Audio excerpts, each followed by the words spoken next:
Hello class 10th के student, स्वागत है आप सभी का मैग्नेट ब्रेन्स के इस प्लेटफॉर्म पर जहां मिलता है आपको बिल्कुल ही फ्री एंड क्वालिटी एजुकेशन। बात की जाए किंडरगार्टन की या फिर हो क्लास 12th, यहां पर आपको सारे क्लासेस के वीडियो लेक्चर्स दिए जाते हैं बिल्कुल ही फ्री ऑफ कॉस्ट और वो भी पूरे क्वालिटी कंटेंट के साथ। क्लास 10th बोर्ड एग्जामिनेशन का जो समय चल रहा है, इसके प्रिपरेशन का जो समय चल रहा है, इसके थ्योरी पेपर के साथ साथ हमने आपके लिए प्रैक्टिकल एग्जाम्स के वाइवा क्वेश्चंस के सीरीज यहां पर हम आपके लिए लेकर के आए हैं, जहां पर हम डिस्कस कर रहे हैं हर एक एक्सपेरिमेंट से मोस्ट इंपॉर्टेंट वाइवा क्वेश्चंस, जिनको देख करके, जिनको पढ़ करके आप अपने वाइवा एग्जाम्स में बहुत अच्छा कर सकते हैं, आपके ग्रेड्स अच्छे हो सकते हैं।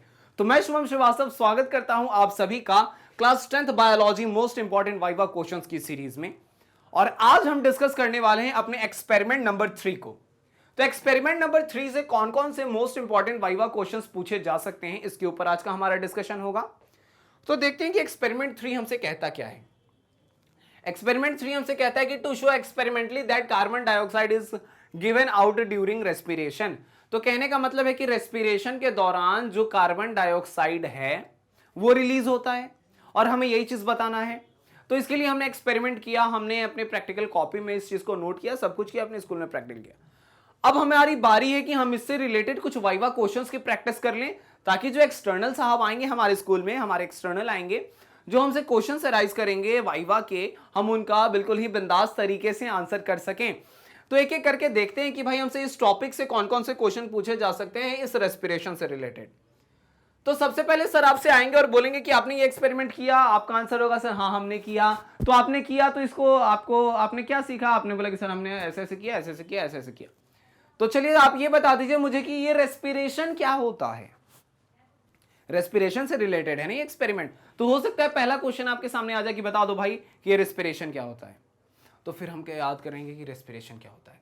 फिर हम याद है कि सर रेस्पिरेशन एक्चुअली एक ऐसा प्रोसेस है जिस प्रोसेस के दम पे हम क्या करते हैं कि जो हमारे अंदर जो फूड मौजूद है, जिस फूड को हमने लिया है, उस फूड से हम फिर एनर्जी का रिलीज करवाते हैं। तो उस प्रोसेस को हम लोग रेस्पिरेशन के नाम से जानते हैं। ठीक है, क्या करते हैं कि एक ऐसा प्रोसेस है जिसमें कि हम फूड से क्या करते हैं, एनर्जी को रिलीज करवाते हैं।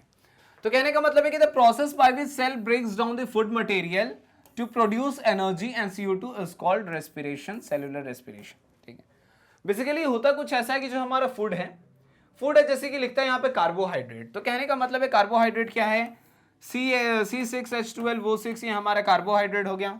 ठीक है, कार्बोहाइड्रेट कहने का मतलब होता है क्या कि एक्चुअली कार्बोहाइड्रेट वो होते हैं जिसमें कार्बन, हाइड्रोजन और ऑक्सीजन मौजूद होते हैं, वो कार्बोहाइड्रेट होते हैं। तो यहां पर C6H12O6 क्या है, एक कार्बोहाइड्रेट है हमारे साथ।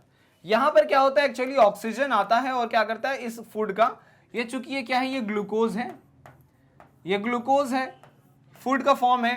तो इसको क्या करेगा, ये तोड़ने की कोशिश करेगा और फाइनली इसमें कैसे तोड़ देता है इसको, तो ये CO2 प्लस H2O में ये इसे तोड़ता है और यहां पर क्या होता है 38 ATPs, यहां पर क्या है 38 ATP जो है वो निकल करके आता है। एक सवाल और हमसे पूछा जा सकता है कि बताओ इस ATP का फुल फॉर्म क्या है। तो ATP का फुल फॉर्म होता है एडेनोसाइन ट्राइफॉस्फेट। क्या होता है, एडेनोसाइन ट्राइफॉस्फेट। क्या होता है, एडेनोसाइन ट्राइफॉस्फेट। इस चीज को हम याद कर लेंगे।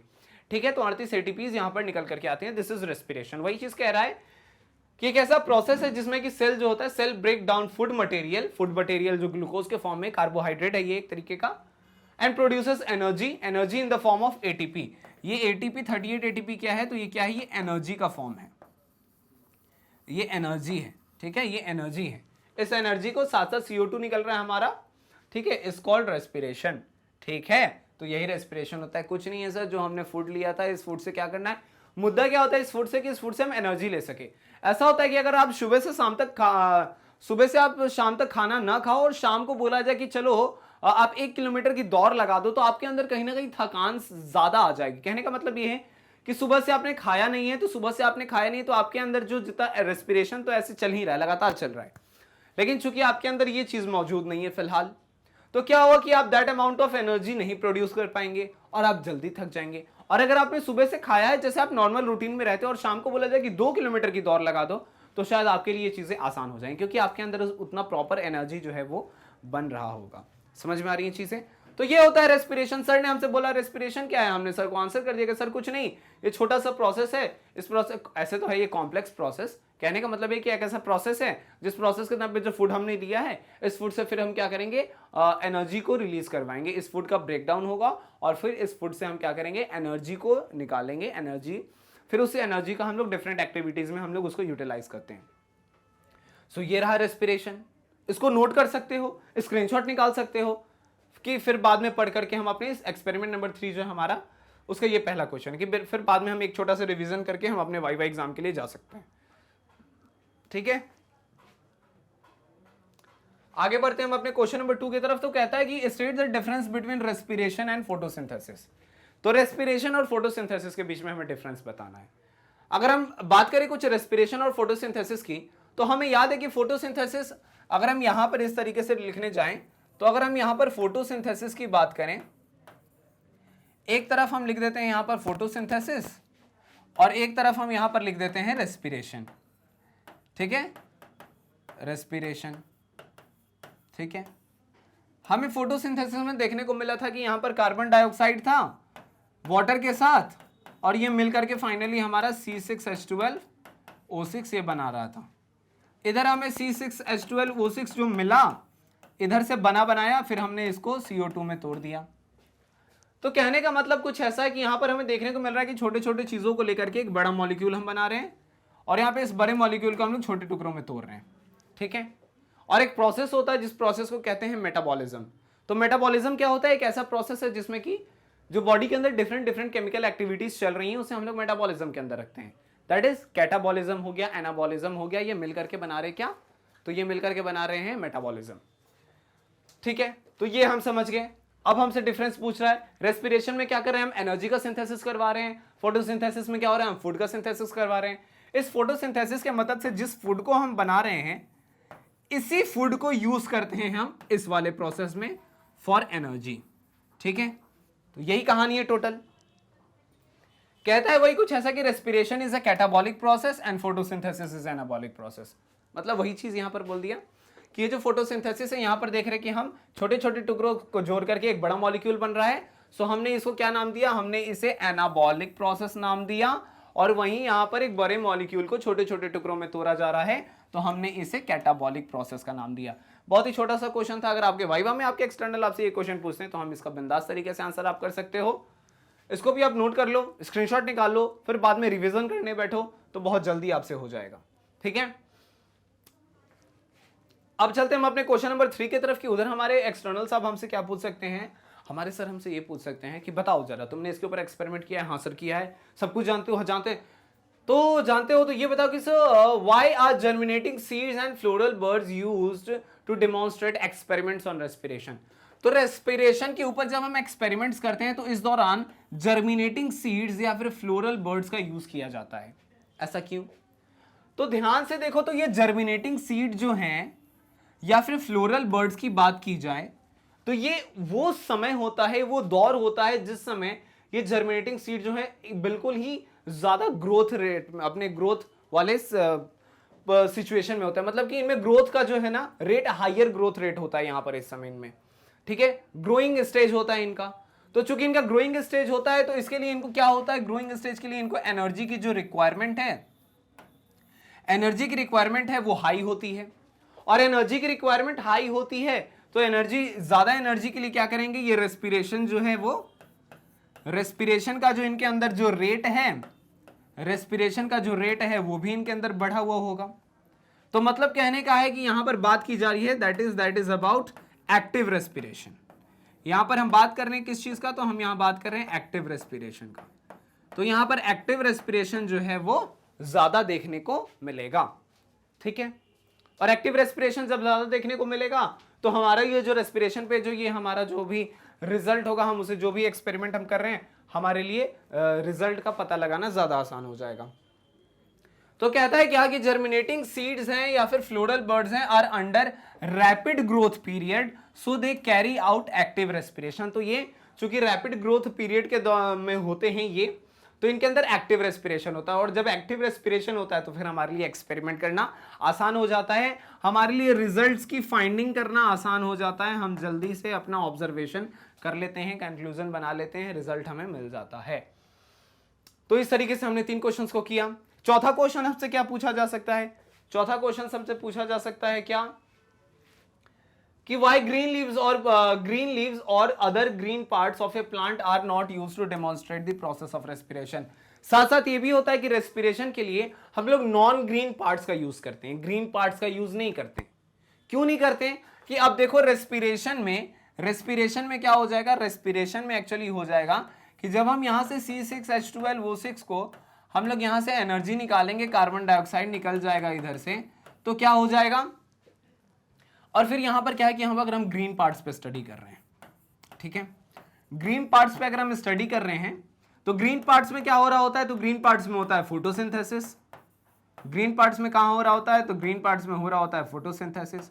अब ये जो भी यहां पर CO2 बनेगा, इस CO2 को ये यूज कर लेगा कहां, तो ये CO2 प्लस H2O को यूज कर लेगा कहां, किस चीज के लिए, तो अपना फूड बनाने के लिए। तो ग्रीन पार्ट्स का अगर हम यूज करते हैं तो पता चलेगा कि जो हमारा ये निकल करके आया था CO2, उसका तो इसने यूज कर लिया, तो फिर हमारे लिए रिजल्ट्स की फाइंडिंग करना मुश्किल हो जाएगा, हमारे लिए चीजें परेशानी वाली हो जाएंगी, इसलिए हम नॉन ग्रीन पार्ट्स का यूज करते हैं। कह रहे ग्रीन लीव्स और green part of a plant utilize CO2 during photosynthesis, hence CO2 produces during respiration may not be detected. तो रेस्पिरेशन के दौरान जो CO2 प्रोड्यूस हो रहा है वो हम डिटेक्ट नहीं कर पाएंगे, तो इसलिए हम क्या करते हैं कि नॉन ग्रीन पार्ट्स का यूज करते हैं। नॉन ग्रीन पार्ट्स का यूज करते हैं, वो फोटोसिंथेसिस नहीं कर रहे हैं तो वो CO2 को यूज नहीं करते हैं, एज इट इज हमें फिर जो रिजल्ट है वो हमें मिल जाता है।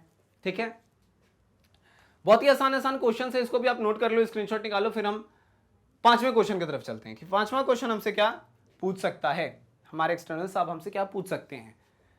तो हमसे ये पूछ सकते हैं कि why should the germinating seed be kept moist during respiration experiment.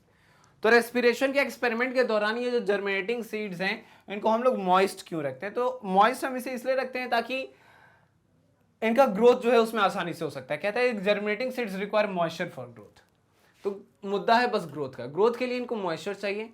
In absence of moisture seed will dry up and the rate of respiration decline significantly. अब क्या करता है कि ग्रोथ को हमें मेंटेन रखना है। ग्रोथ को क्यों मेंटेन रखना है, क्योंकि जब ये ग्रोथ वाले स्टेज में होगा, तो ग्रोथ वाले स्टेज में होगा तो हमारा क्या है, ये एक्टिव रेस्पिरेशन हमें शो करके देगा। एक्टिव रेस्पिरेशन शो करेगा तो हमारा जो एक्सपेरिमेंट है, ये एक्सपेरिमेंट हमारा जो हम चल रहा है इसमें हमारा रिजल्ट हमें आसानी से मिल जाएगा। तो इसके लिए मॉइस्चर चाहिए। अगर हम मॉइस्चर को हटा देंगे तो ग्रोथ पे इफेक्ट पड़ेगा, ग्रोथ पे इफेक्ट पड़ेगा तो इसके कारण क्या है, रेट ऑफ रेस्पिरेशन जो है, ये रेट ऑफ रेस्पिरेशन ये डाउन हो जाएगा, और जब रेट ऑफ रेस्पिरेशन डाउन हो जाएगा तो फिर हमारा जो रिजल्ट है वो हमें नहीं मिल पाएगा। तो इसलिए इसे क्या रखना है, इसे मॉइस्ट रखना है। ठीक है, क्यों मॉइस्ट रखना है, ताकि हम अपने इस एक्टिव रेस्पिरेशन को कंटिन्यू कर सकें और हमारा जो रिजल्ट है वो हमें मिल जाए। सिंपल सी बात है। ठीक है, इसको भी आप नोट कर सकते हो, स्क्रीनशॉट निकाल सकते हो। फिर हम चलते हैं, एक और क्वेश्चन है हमारे पास इस टॉपिक से। तो एक छोटा सा क्वेश्चन है, ये क्वेश्चन आपसे पूछा जा सकता है कि बता दो, सिंपल में बता दो कि एरोबिक और एनारोबिक रेस्पिरेशन के बीच में क्या डिफरेंस है। What is the difference between aerobic and anaerobic respiration. तो एरोबिक रेस्पिरेशन की बात करें तो जो ऑक्सीजन के प्रेजेंस में होता है उसे हम लोग एरोबिक रेस्पिरेशन कहते हैं, और जो ऑक्सीजन के एब्सेंस में होता है उसे हम लोग एनएरोबिक रेस्पिरेशन कहते हैं। यहाँ पर फूड का कंप्लीट ऑक्सीडेशन होता है और यहाँ पे इनकम्प्लीट ऑक्सीडेशन होता है। और भी बहुत सारी चीजें हैं, जैसे कि यहाँ पर जो एनर्जी है वो एनर्जी जो है वो ज्यादा प्रोड्यूस होता है, यहाँ पर एनर्जी जो है वो एनर्जी की बात करें तो यहाँ पर कम प्रोड्यूस होता है। जनरली 2 ATPs का यहाँ पर देखने को मिलता है, और इस वाले केस में हमें 38 ATPs देखने को मिल जाते हैं। ठीक है, तो इस तरीके से यहाँ पर क्या होता है कि डिफरेंस है aerobic respiration and anaerobic respiration का। एक बार हम इसे क्विक रिवीजन करना चाहेंगे, क्विक रिवीजन कर लेते हैं कि हमारे जितने भी 6 क्वेश्चन थे इसमें उनका क्या कहानी है। तो पहला क्वेश्चन है रेस्पिरेशन का, ये कुछ नहीं, एक ऐसा प्रोसेस है जिस प्रोसेस के हेल्प से फूड से हम एनर्जी को लेने वाले हैं। अगर हम रेस्पिरेशन और फोटोसिंथेसिस के डिफरेंस की बात करें तो रेस्पिरेशन एक ऐसा प्रोसेस है जिसमें कि हम क्या कर रहे हैं, जिसमें लोग फूड को तोड़ रहे हैं और उससे हम लोग एनर्जी ले रहे हैं। और फोटोसिंथेसिस ऐसा प्रोसेस है जिसमें कि हम लोग छोटे छोटे मॉलिक्यूल्स को जोड़ के एक बड़ा मॉलिक्यूल बना रहे हैं। तो कहने का मतलब एक रेस्पिरेशन कैटाबॉलिक प्रोसेस है और फोटोसिंथेसिस एनाबॉलिक प्रोसेस है। तीसरा कहता है कि जर्मिनेटिंग सीड जो होता है और फ्लोरल बर्ड जो होता है, इसको हम लोग क्यों यूज करते हैं, तो इसको इसलिए यूज करते हैं क्योंकि ये अपने ग्रोथ स्टेज में होते हैं, और ग्रोथ स्टेज में होते हैं तो इनमें एक्टिव रेस्पिरेशन होता है। तो एक्टिव रेस्पिरेशन होता है तो हमारे लिए रिजल्ट्स की फाइंडिंग करना आसान हो जाएगा। दैट इज वाई हम इसका यूज करते हैं। फिर कहता है कि ग्रीन लीव्स जो हैं Why green leaves or other green parts of the plant are not used to demonstrate the flower process of respiration? क्योंकि जब हम ग्रीन पार्ट्स का यूज करेंगे तो इस प्रोसेस के दौरान जो हमारा जो CO2 निकल करके आएगा, किस प्रोसेस के दौरान? रेस्पिरेशन के दौरान। उस CO2 को यूज कर लिया जाएगा by green parts for photosynthesis. तो हम फिर कैसे उस जो डिटेक्शन है वो CO2 का वो नहीं हो पाएगा, इसलिए हम नॉन ग्रीन पार्ट्स का यूज करते हैं। ठीक है, फिर कह रहा है कि why should germinating seeds kept moist during respiration? तो मॉइस्ट हम इसलिए रखते हैं क्योंकि मॉइस्चर के कारण क्या होगा, जर्मिनेटिंग सीड्स का जो ग्रोथ है वो मेंटेन रहेगा, और जब ग्रोथ में ये रहेंगे तो ये एक्टिव रेस्पिरेशन करेंगे, और जब ये एक्टिव रेस्पिरेशन करेंगे तो हमारा रिजल्ट हमें मिल जाएगा। अगर मॉइस्चर हटा दोगे तो धीरे धीरे इनका ग्रोथ जो है वो उस पर इफेक्ट पड़ेगा, और जब ग्रोथ धीरे धीरे कमेगा तो फिर रेस्पिरेशन का रेट कम जाएगा, और फिर हमें रिजल्ट हमारा जो है वो उतना नहीं मिल पाएगा जो हमें चाहिए था। एरोबिक और एनारोबिक के बीच का डिफरेंस, एरोबिक जो ऑक्सीजन के प्रेजेंस में हो, एनारोबिक जो ऑक्सीजन के एब्सेंस में हो। एरोबिक जिसमें कि कंप्लीट ऑक्सीडेशन हो रहा है फूड का, एनर्जी 38 ATP हमें मिल रहा है, एनारोबिक रेस्पिरेशन में 2 ATP मिल रहा है, इनकम्प्लीट ऑक्सीडेशन है फूड का। ठीक है, तो इस तरीके से किया हमने अपने एक्सपेरिमेंट नंबर 3 से मोस्ट इंपॉर्टेंट वाइवा क्वेश्चंस को कंप्लीट। उम्मीद है कि आपको समझ में आया होगा। अगर समझ में आया तो बहुत अच्छी बात है, अगर समझ में नहीं आया है तो आप इस वीडियो को दोबारा देख सकते हैं, इसकी प्रैक्टिस कर सकते हैं, अगर कोई डाउट है तो उसे पूछ सकते हैं। ठीक है, एक और इन्फॉर्मेशन आपके लिए, that is about magnet brains. ये एक ऐसा प्लेटफॉर्म जहां मिलता है आपको बिल्कुल free and quality education for your board exam, for your CBSE board exam, English medium, Hindi medium, different state boards. यहाँ पर आपके बोर्ड एग्जामिनेशन के लिए थ्योरी पेपर के साथ साथ हम करवा रहे हैं आपके प्रैक्टिकल एग्जामिनेशन, वाइवा क्वेश्चंस की भी प्रैक्टिस। इसके लिए आपको आना होगा हमारे यूट्यूब चैनल पे। अगर आपको यहाँ वीडियोस ढूंढने में परेशानी हो रही है तो आप डाउनलोड कर सकते हैं हमारे ऐप को, या फिर आप विजिट कर सकते हैं www.magnetbrains.com। यहाँ आना है आपको, अपने क्लास को सेलेक्ट करना है, अपने सब्जेक्ट पे जाना है, चैप्टर को चुनना है, अपने लेक्चर को चुनना है, और फिर वीडियोस को एंजॉय करना है, अपने एग्जाम के प्रिपरेशन को मजबूत बनाना है, अपने नॉलेज को बढ़ाना है, और अपने बोर्ड एग्जामिनेशन में रॉक कर देना है। तो इसी अच्छे बातों के साथ हंसते रहिए, मुस्कुराते रहिए और पढ़ते रहिए मैग्नेट ब्रेन्स के साथ। Tata, thank you, bye bye.